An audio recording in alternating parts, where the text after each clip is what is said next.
Hi everyone, welcome back to a new episode from DGMZ. For all our returning viewers, welcome back. We are so glad you can join us today again. And for the new viewers, we are equally happy to have you here. We are glad you discovered us and decided to explore this podcast. As always, for my new viewers, a strong recommendation to access the DGMZ introduction episode from the playlist because that will give you a good insight into the objective and inspiration behind this podcast. Also, for your awareness, currently we have two playlists running. One consists of these weekend episodes where we get into one ghazal from Diwan-e-Ghalib per episode or at a time and record personal impressions of it. The second playlist is on all additional topics, still focused on Urdu poetry, Mirza Ghalib, but not the ghazal impressions. So do go through both the playlists and access episodes that interest you.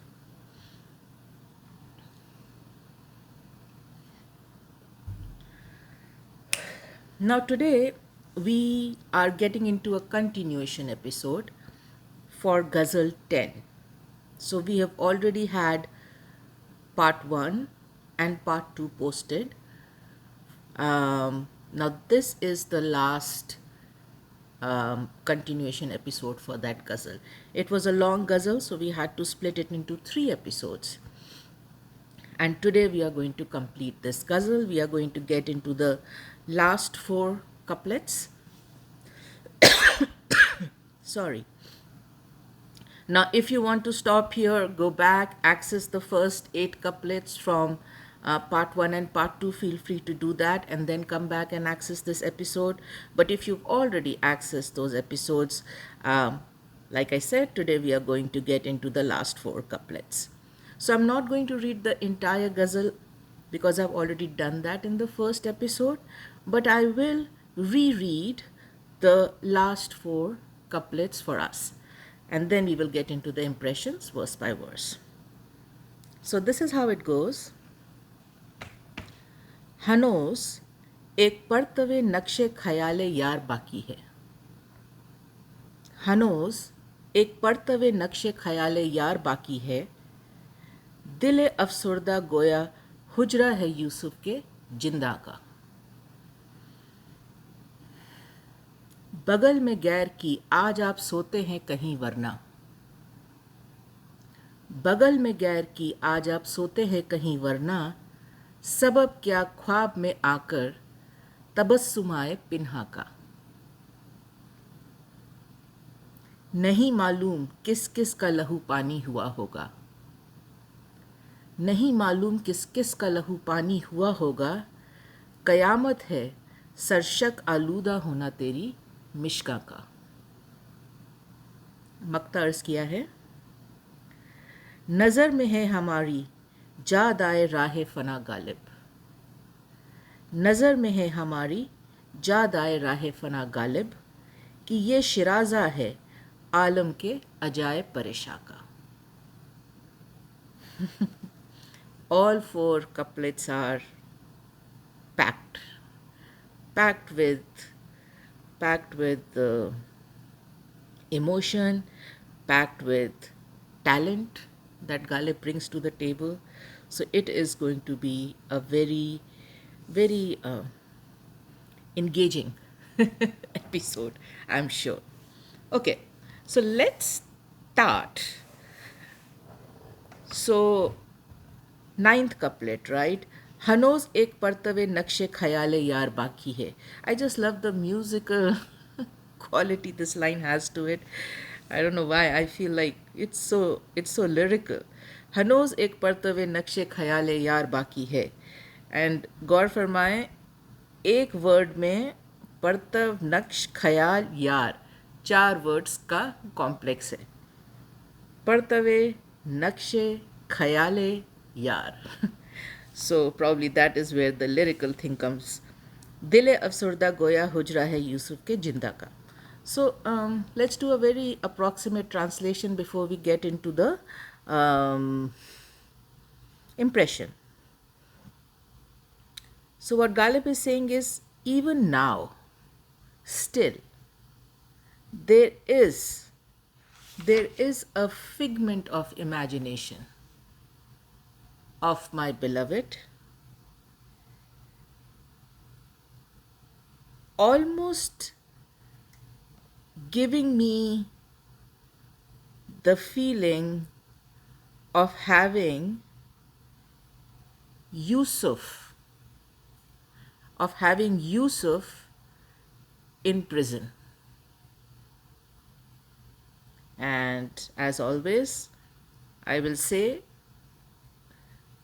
it might sound a little strange right now, but once we get into the impressions, it will all make sense. uh, because um, when I translate it, I try to be very literal. I am not giving you an expert translation because I think it kind of um, makes the impression a little redundant. But I still try to just translate it enough so that you get the basic gist of it. But let's unpack this now. So before we get into the impression, we need to understand Yusuf, right? Because that is the centerpiece that is giving the sher its beauty and its meaning. So, Yusuf is a story in the 12th chapter of Quran. Quran has many stories in it which are tools for teachings, lessons, advice, guidance, morals. And Yusuf's story is one such story. And it has a whole chapter dedicated to it. The chapter itself is titled Yusuf. Now, before I get into the story, let me clarify that there are different versions of the story available. So one is the version in Quran, but then this is a very famous story that was picked up by multiple Persian poets, many Persian poets, and they have given it their own spin. They have given it their own flavor and published the same story with differences, right? So there's a Quran version, and then there are these versions by these poets. So my summary is kind of a mix of both. It's not specific to any one version. So the story is not of Yusuf alone. The actual story is about Yusuf and Zulekha. Okay, and this story, apart from its importance from a moral, um, what is the word I'm looking for? Apart from its importance as a moral benchmark, the story also has another key role it plays, and that is serving as an allegory for ishke majazi and ishke hakiki in Sufism. So, ishke majazi is the metaphorical love, and this is the love which Sufism propagates, wherein the lovers have normal earthly feelings of joy, pain, agony, and ecstasy.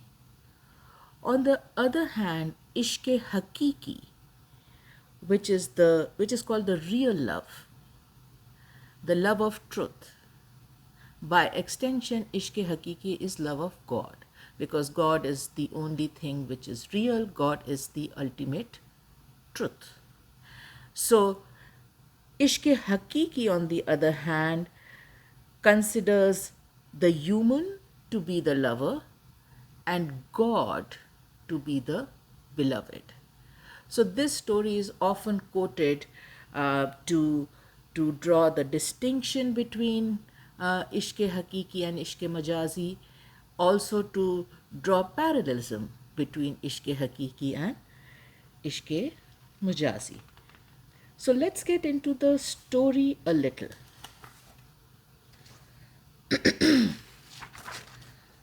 So Yusuf was the son of Prophet Yaqub, and they lived in Canaan, about 30 miles of Jerusalem. Now, Prophet Yaqub had 12 sons, and from what I can understand, Yusuf was 11th, and then there was the youngest one. Now, Prophet Yaqub had great fondness for Yusuf, and he always had a tendency to keep Yusuf and the youngest son around him, close to him. And for the other 11 sons, he would send them out for any tasks, chores, and things like that. So he was very fond of Yusuf. Now Yusuf had extreme good looks. In fact, there are many verses which say that half of the beauty of entire universe resided in Yusuf. He was very beautiful. He was considered to be very beautiful. And to add to that, he had a very gentle temperament, very pleasant and considerate manners. And all this made him very likable and lovable by the father, Prophet Yaqub, and everybody else. So always Yusuf was very liked and loved by anyone and everyone who came in contact with him. And this is the reason for the seeds of intense resentment and jealousy that found place in the hearts of the brothers that were elder to him, right? So the other 10 brothers. So they were jealous of Yusuf. They were jealous of, first of all, what he was as a person, and the effect he had on people. Plus, they were also very jealous of the affection and love and protection the father showed to him, and did not show to these brothers.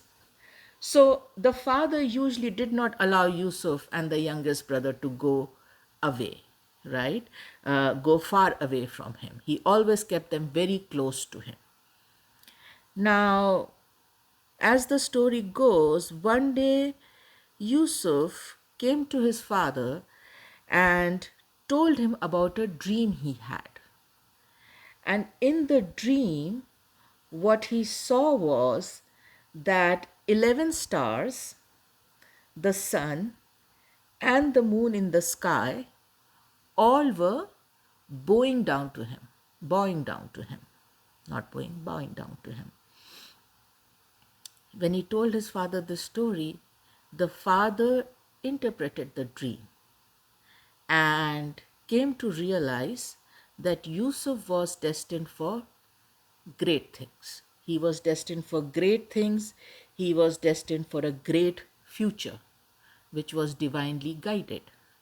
So the father immediately told Yusuf, or rather warned him, that do not tell about this dream to your brothers. Keep it between you and me. And Yusuf, in his innocence, did not realize the gravity of this warning and shared this dream with his brothers, who also interpreted the dream and realized that Yusuf was destined for great fame and fortune. And now this became a huge, huge, huge problem for them. It became a reason for the jealousy and their envy to be intensified multifold. And now they wanted to get rid of Yusuf. And and they knew that the father did not allow Yusuf to go far, right? He always kept Yusuf around him. So they somehow they somehow um, made the father agree to send Yusuf with them. And they took Yusuf with all plans to kill him. But it seems that the eldest brother, midway, as they were going to the forest, kind of either he loved Yusuf or there was a guilt or whatever his reasons, told the brothers, we really do not have to kill him, right? What we can do is we can throw him in a well and leave him there. Finally, somewhere down the line, the animals will get to him, or he will die of hunger and thirst. Why should we get blood on our hands, right? Let's just throw him in a well and leave him there. And that's what they did. They threw him in a well, then they killed a lamb or a sheep and stained Yusuf's coat with the sheep's blood and took that coat back to the father and told him that we are very sorry, we had gone to catch a hunt or whatever, and when we came back, Yusuf had been eaten by a wolf, and this is what is left of him. Now Yusuf was in that well, and there was a whole karwa of merchants passing that well, right? And they are the ones who picked up or bought Yusuf out of the well. And they saw that Yusuf was he was a beautiful young lad, and what they thought was, this can get us a lot of money. This lad can get us a lot of money. So what they did was they went to the slave market in Cairo and they started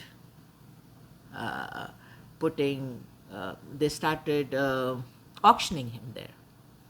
And because of his beauty and radiance, the bid just kept getting higher and higher and higher.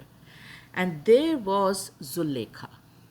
So Zulekha was the wife of Potiphar, or his other name is Aziz. So yeah, she was his wife, and she saw Yusuf, a young lad, and she also, like everybody else, was totally enchanted by how radiant and beautiful this lad was, and she outbid everybody and bought Yusuf. And then she brought him home. Now Yusuf started growing in their house and started maturing in their house. He was very loyal to Zulekha's husband, who was his master. And once he reached his maturity, he was a very beautiful young man.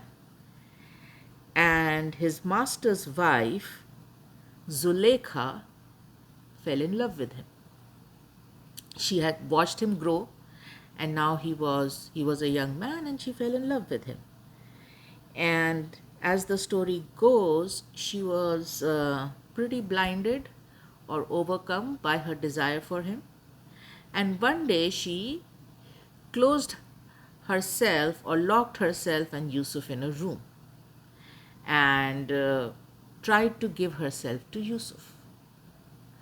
And the story, it has, like I said, different versions, and in some of the versions, very beautifully, it depicts how she keeps asking Yusuf to take her, and how Yusuf keeps answering to her in a very pious, pure manner, that this is sin, my God is watching. I might do this now, but then what will I say to my God? How will I respond to my God? This is not This is not correct. This is not fair. This is being, this is betraying the trust of my master, your husband. And Zulekha's attempts to seduce Yusuf were not succeeding. And finally, Yusuf turned around and started to leave. Now, that is when Zulekha grabbed at his shirt. And it seems Yusuf kept moving. And what happened was that the shirt tore apart. And there was a piece of the shirt in Zulekha's hand. And Yusuf kept moving towards the door. And as soon as he reached the door opened, and there was standing Zulekha's husband, Yusuf's master, and a cousin. Now the scene was very strange, right? Yusuf rushing out of the room, Zulekha very perturbed, right, with a piece of cloth in her hand that belongs to Yusuf's shirt.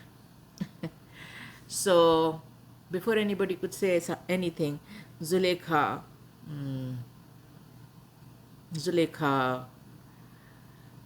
spurned and said that Yusuf was trying to take advantage of her, undue advantage of her. And she was trying to save herself. And that's how the piece of shirt has come in her hand. And Yusuf counteracted it by saying, no, that's not true. It was she who was trying to seduce me, and I was trying to leave.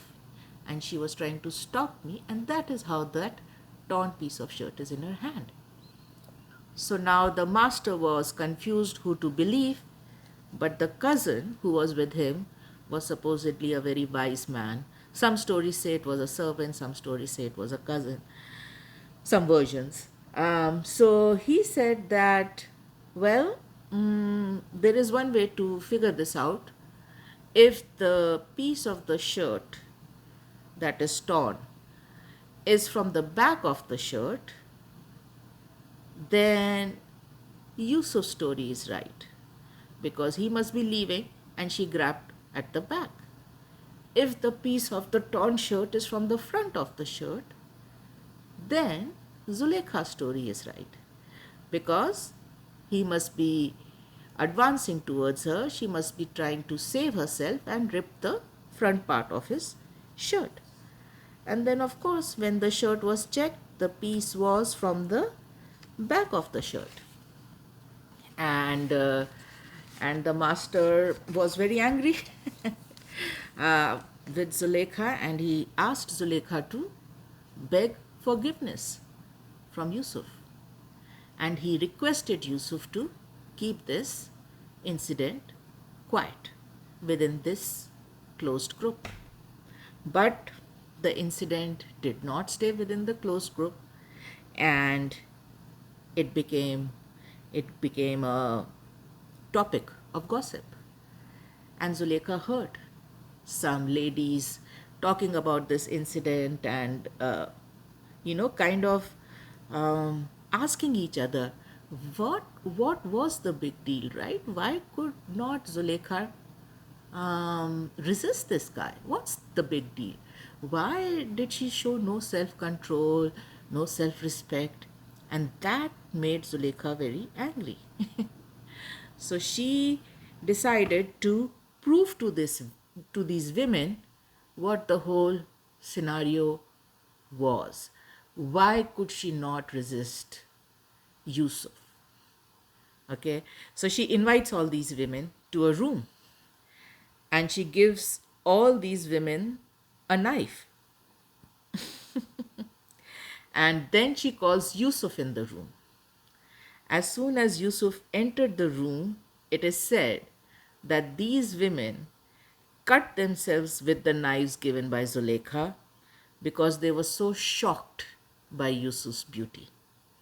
So this is no ordinary beauty we are talking about. This is something really surreal, right?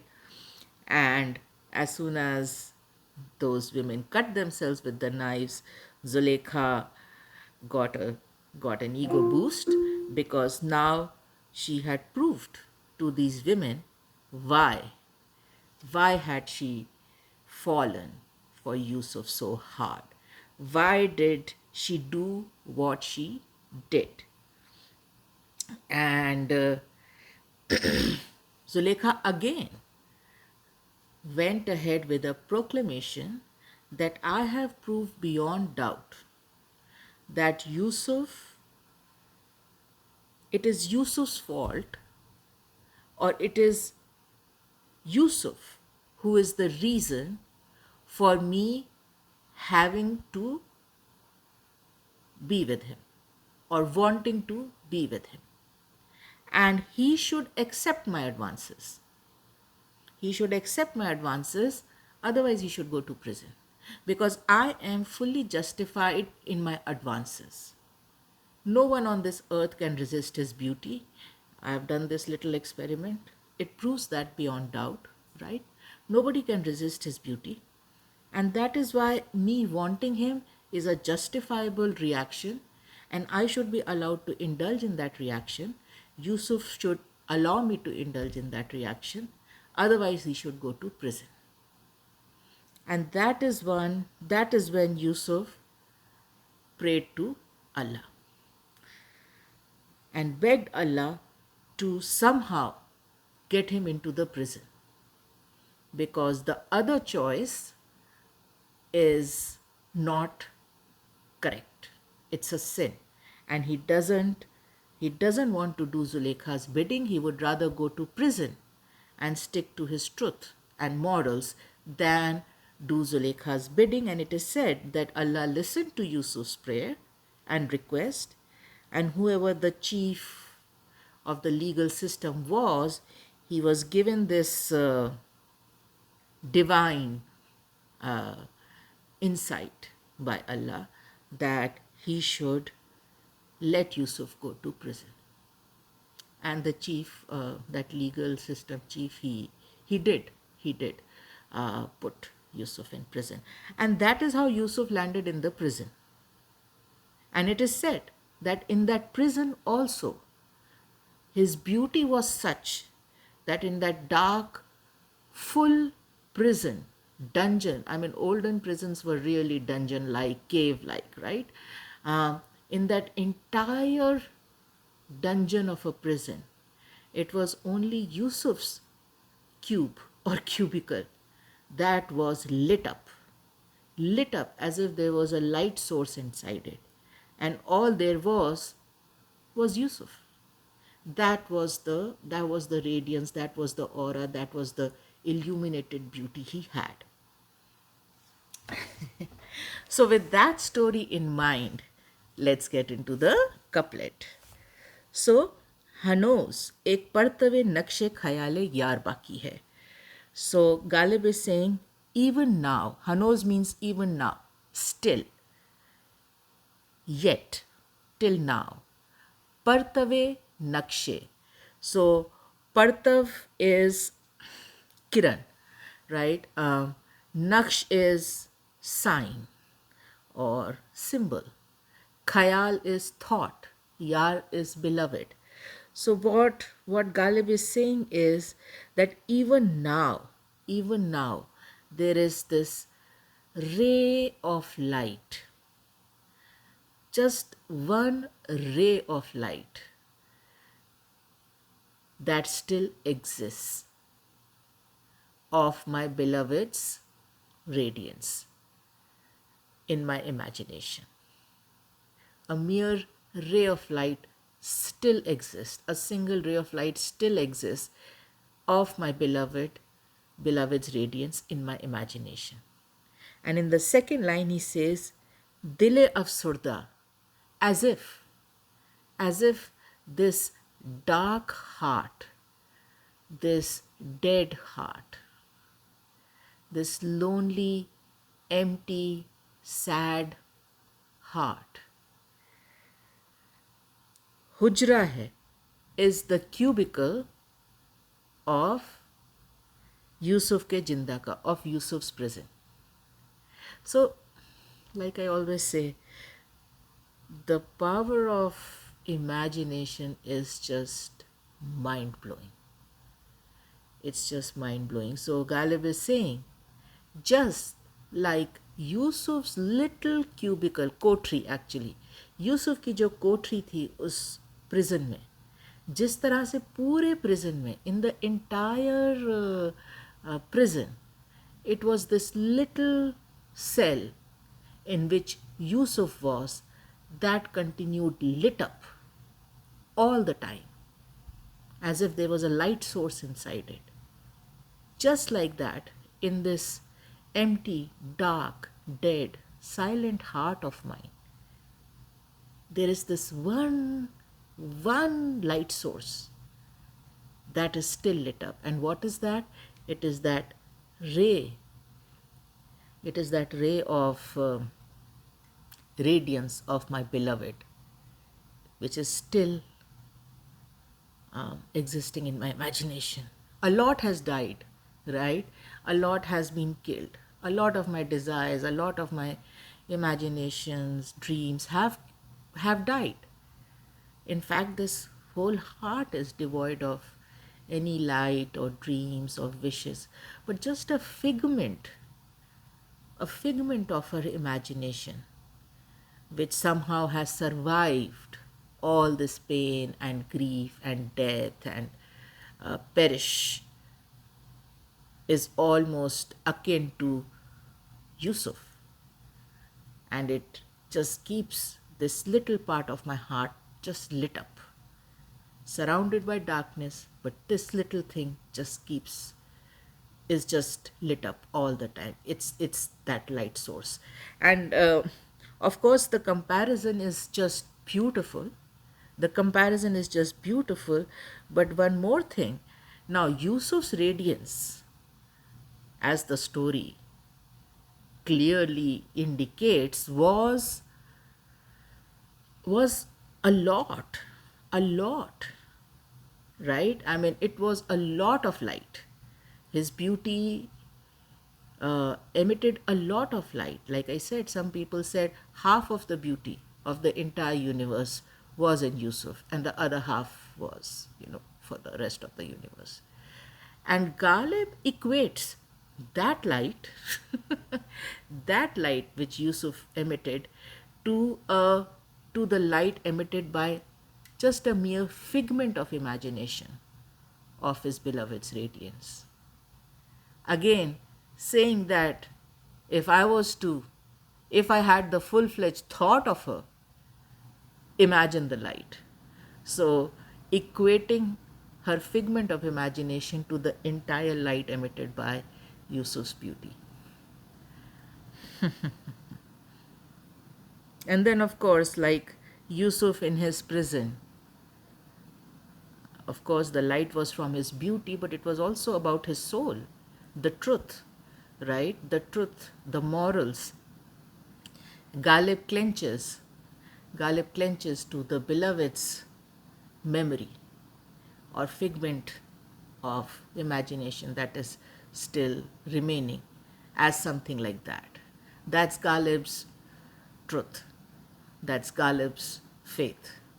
That is what moral truth, faith, love means for Ghalib. So that is, like I said, ishq-e mujazi.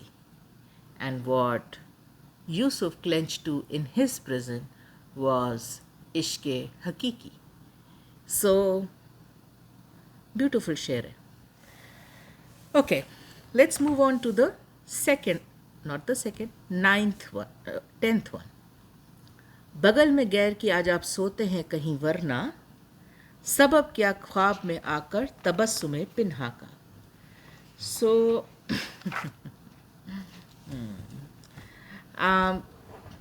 it's not a complex share in terms of language, but emotionally, of course it is complex. Of course it is complex. So, approximate translation is, I'm sure today you sleep beside a rival. Today you sleep beside a rival. Because I see no other reason for you to come in my dreams and give me this hidden smile. So, yeah. Now, first line is pretty straightforward, that I am sure you are sleeping with a rival lover right now. You are with somebody else. You are being intimate with somebody else tonight. I am sure of that. And why am I sure of that? Because tonight you came in my dreams and gave me this hidden smile. The whole couplet pivots on this hidden smile. Um, Hidden smile, sheepish smile, um, half smile, and that is Ghalib's beauty, right? So he is trying to catch that specific smile. He has taken his cue from that smile. She never smiles at him like that. First of all, probably she never smiles at him because it's unrequited love, right? And today she has come in his dream and given him this smile. And Ghalib, as I've said a few times in my previous episodes, Ghalib was very good at decoding his girlfriend or his beloved. Ghalib knew the blueprint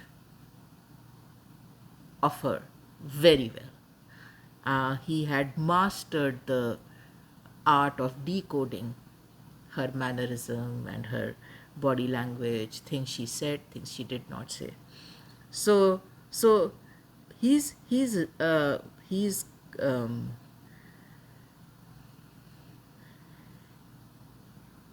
drawing all his conclusions and impressions in this couplet bases that smile.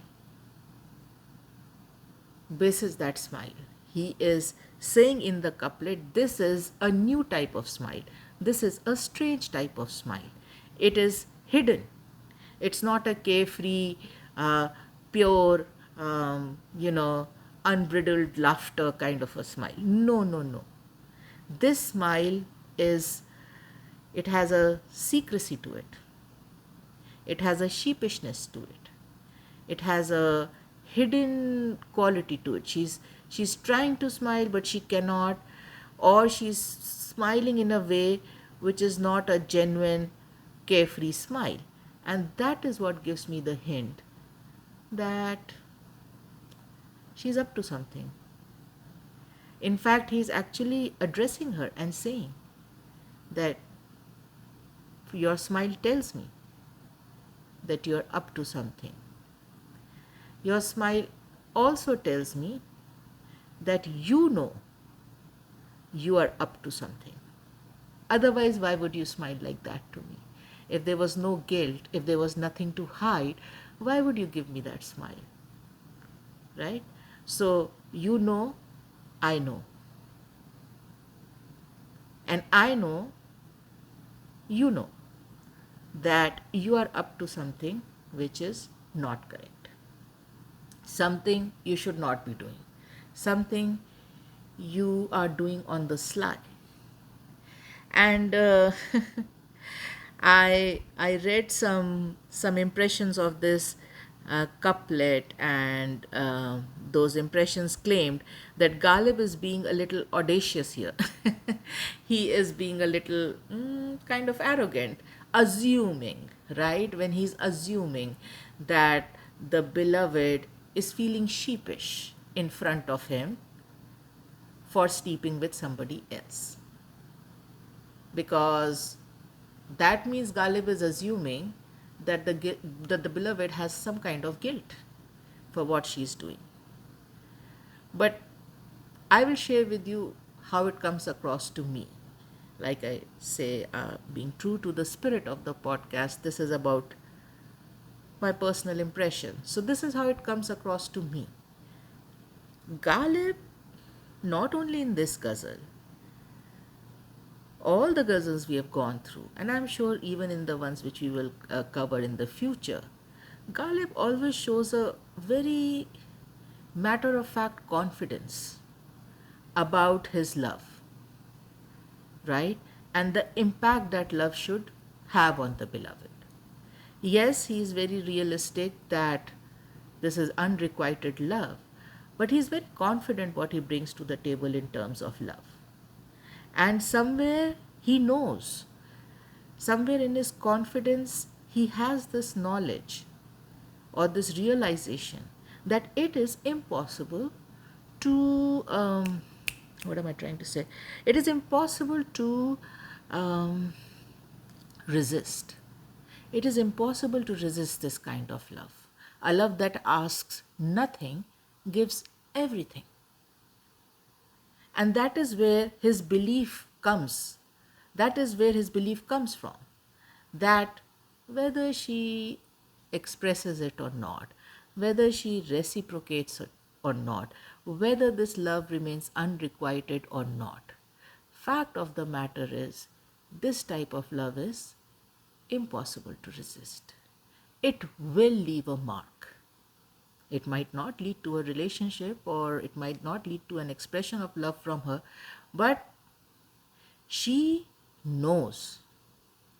She knows. I have ensured she knows that this is one kind of a love.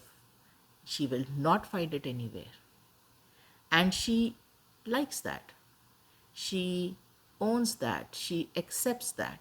She doesn't reciprocate it, but she definitely knows it. And that is where that confidence has come, that she knows that I deserve her more than anybody else. Not because of what I am, but because of the love I have for her. She knows that I am the most deserving candidate. But she still goes ahead and sleeps with a rival who will never match the love I have for her. And that is where that guilt is stemming from.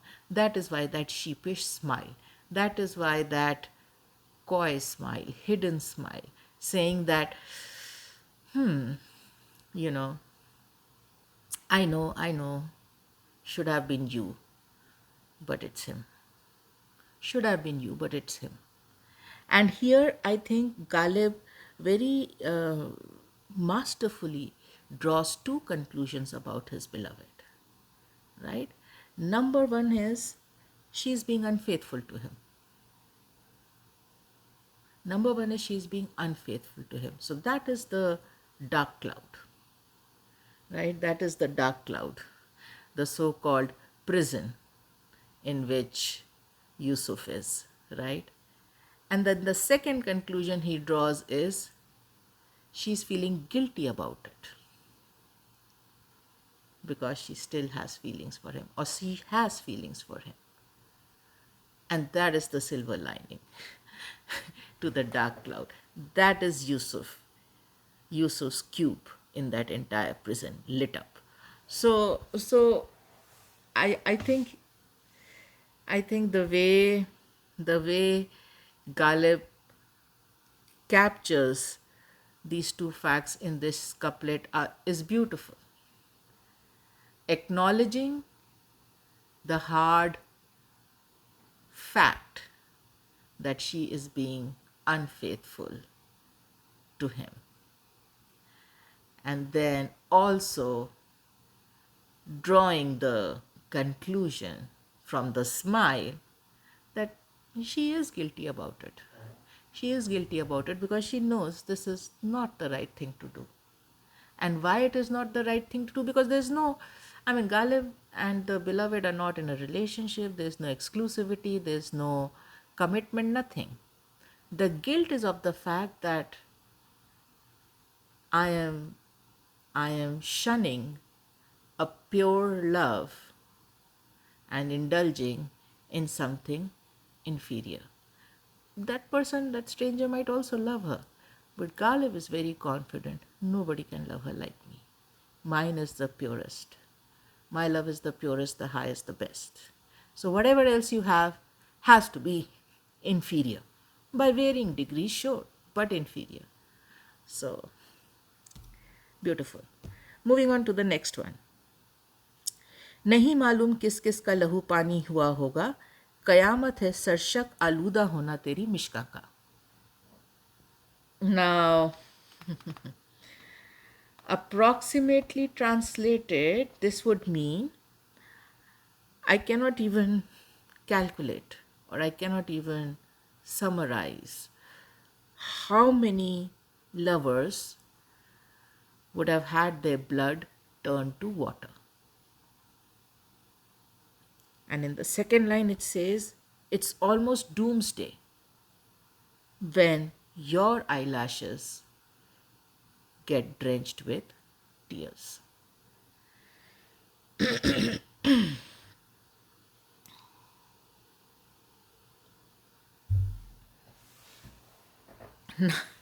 Now, in the first pass, it almost seems that the beloved is crying, and that is doomsday. And because she's crying, the lovers are feeling as if it is doomsday because she's crying.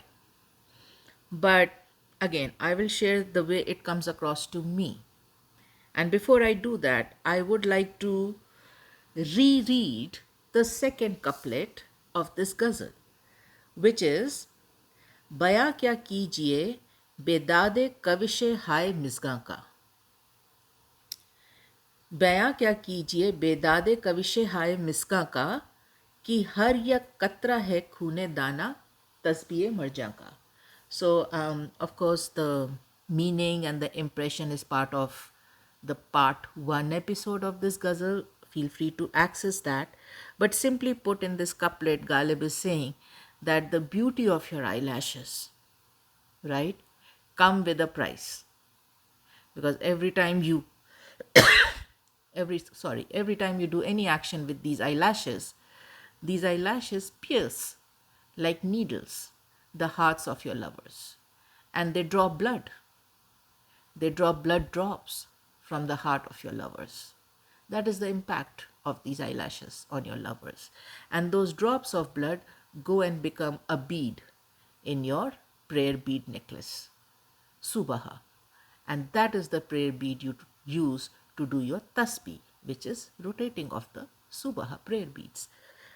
So keep that couplet in mind, and then let's get into this sher. नहीं मालूम किस किस का लहू पानी हुआ होगा. So actually, what it seems is to me that Ghalib is referring to the blood that her eyelashes have been drawing from the lover's heart every time they moved. Every time they moved, they pierced the lover's heart and drew blood drops. So obviously these eyelashes are laced with blood of her lovers. And now when she is crying, what Ghalib is saying, किस किस का लहू पानी हुआ होगा. I cannot even count how many blood how many blood droplets turned into water. That is what he is referring to. That all this blood that these eyelashes have been drawing by the sheer beauty and sharpness when they pierce the heart of the lovers, all that blood, today you are flowing like water when you are crying.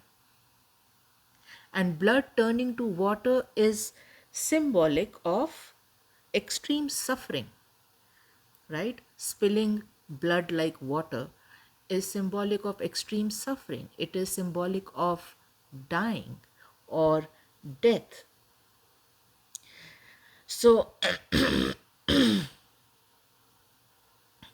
the doomsday is not about the beloved crying, actually. The doomsday is about the beloved wasting wasting blood of these lovers like water when she is crying. She is flowing their blood like water when she is crying. And that is making these lovers feel the pain and the ending as if it was doomsday. Because they know her eyelashes hoard all those blood droplets that she has drawn from their heart, right? And now today she's just flowing them like water through her tears. And that is the doomsday. And of course,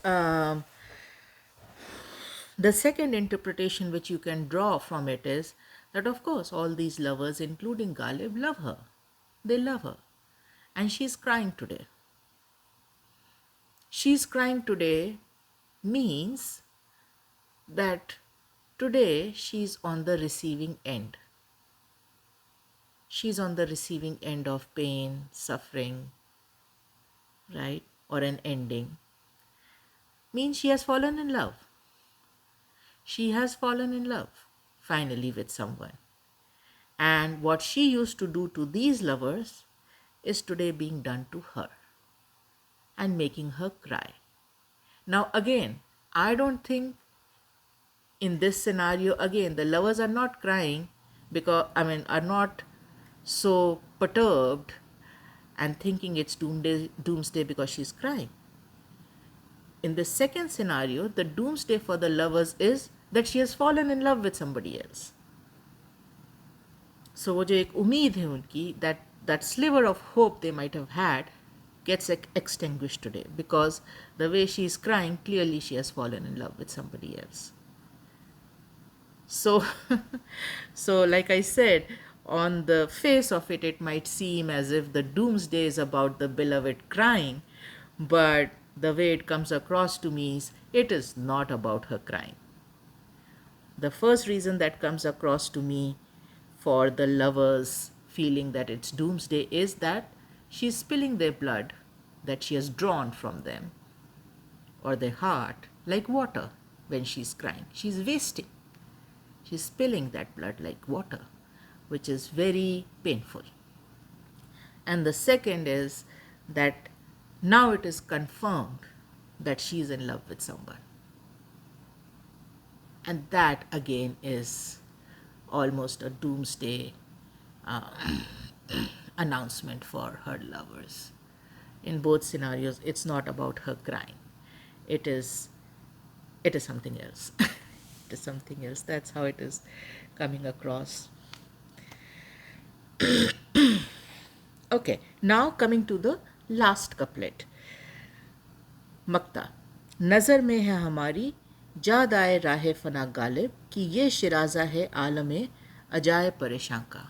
So approximately translated, this means that in my sight, what I see is a path to fana, a path which will lead to fana, state of fana, and we'll get into what fana is. And then in the second line he says, this is the only thread that can bind together all the scattered pieces of this world, of this universe. So it's a very quotable sher, I would say. I mean, this is worth a quote, because Ghalib, it almost seems he has summarized the entire doctrine of Sufism, Hinduism, Buddhism in this one sher.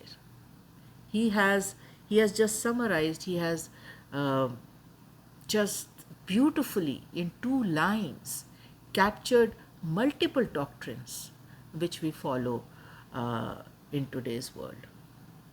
Because what he's saying is that in my understanding, nazar mein, in my understanding, in my sight, in my line of sight, the only path I see in my line of sight is the path to fana. Now, fana is not death, literally. Fana is a little different. So, fana is about ceasing to exist. Fana is about annihilation. Fana is about complete denial of self and realization of God. So it goes beyond death. So Ghalib is not giving us that typical solution to problems, right?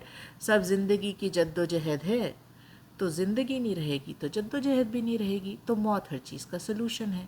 No, Ghalib is not walking down that path. Ghalib is not trying to say death is the solution.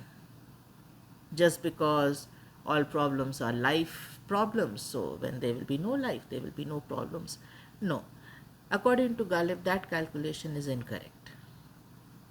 The solution lies in fana, ceasing to want anything and realizing that God is the only thing worth having. Spiritual ascension. So Ghalib is saying the day one can free themselves from all worldly pleasures and desires and wants, including love here, right? And just cease to exist, cease to want, cease to desire, cease to wait, cease to wish. That is when you will get the solution. You will get the ultimate solution to all problems. And in the second line, he says, Ye shiraza hai. So, shiraza literally translated means thread, but by extension, it refers to the thread that is used in the spine of the books to bind the book together. So, shiraza is what comprises the spine of the book, the thread, right, which we use to bind. So Ghalib is saying life and all its wishes and desires and aspects, etc., are like paper, right? And fana is that thread. Fana is the only thread that can bring all those papers together, compile them, and make a solid book out of them, and put those papers to rest. Give them home. Give them home forever. Otherwise, if you do not go down the path of fana, all these aspects of your life will continue to be scattered like pages here and there. They will have no existence. They will not have a place of rest. They will always be scattered. And he says, Ajaye Pareshan, right? Alame Ajaye Pareshan. So all these scattered pieces of our existence, wants, desires, life here on this earth, they will always remain scattered like this and never make any sense, never get resolved, never get peace, rest, never finally come home unless you use the thread of fana and bind them together in a book and give them a final resting place, bring them home. So, like I said, in this sher, Ghalib is trying to get all those multiple doctrines of Sufism, Buddhism, Hinduism, all of them in their own way recommend this, that once you become one with God and cease to be one with anything else, cease to be part of anything else, that is the ultimate homecoming. That is the ultimate homecoming. That's when the book of life will be bound, complete, and at rest. So very philosophical from what I understand, and I'm sure there's more to this, but from what I understood, still very philosophical. So everyone, today, after 3 episodes, we have finally finished Ghazal 10. It has been an extreme pleasure. I think this Ghazal had so much in it. I thoroughly enjoyed uh, researching for it and then sharing my personal impressions with you for it. If you enjoyed listening to these three episodes for Ghazal 10, do click like, and if you want to be um, informed about our new episodes, do click subscribe. If you think you know someone who would love this ghazal and its impressions that I shared here, do share this through your social media. We would really appreciate it. Now, that is all I had for today. So we'll stop here and we will pick up the next ghazal in the next episode. Till then, everybody, love and light. Thanks for watching.